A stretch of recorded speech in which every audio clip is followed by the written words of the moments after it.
বাহ, এত সুন্দর গন্ধ আসছে। কি ব্যাপার? এই তো মাছের ডিমের বড়া ভাজছি। মাছের ডিমের বড়া? মাছের ডিমের বড়া ভাজছি।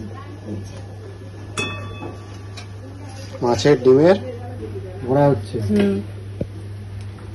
কিভাবে কি হচ্ছে?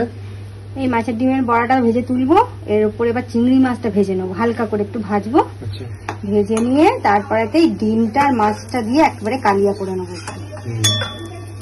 চিংড়ি মাছ দিয়ে হবে? হ্যাঁ, চিংড়ি মাছ আর মাছের ডিম। এখানে চিংড়ি মাছ রাখা আছে। আর এটা কি হচ্ছে? এটা তেলে ফ্রাইটা করবো চিংড়ি মাছের। চিংড়ি মাছের ফ্রাই। হালকা করে করবো, বেশি ডিপ না, তাতে কি শক্ত সুন্দর হয়ে লাগছে। যাবে। এটা হালকা করে ভেজে নিয়ে এবার পেঁয়াজ আদা রসুন দেবো। এটা কি দুপুরে খাওয়া হচ্ছে? হ্যাঁ, দুপুরে খাওয়া। এটা এটা এটা কি এখানে? এটা পেঁয়াজ আদা রসুন গ্রেট করলাম। Red oven. আচ্ছা,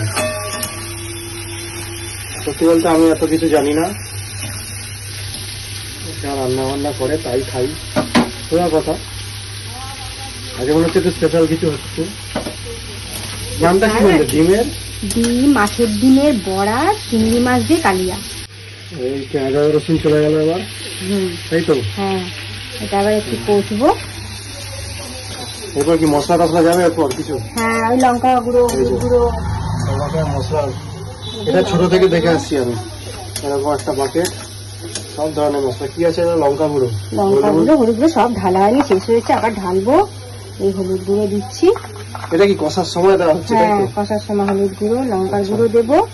আর ওই সর্ষে একটু বেটে রেখে দিয়েছি, বেটে মানে মিক্সিতে করে রেখে দিয়েছি, সেটা দেবো।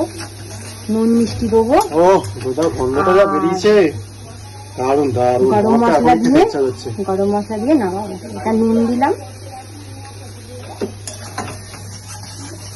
আচ্ছা বন্ধু, একটা জিনিস বলে রাখি, আমরা কিন্তু পিঙ্ক সল্ট ইউজ করি বাড়িতে। এটা খুবই একটা হেলদি, যে আমাদের যে এমনি বাজারে যে নুন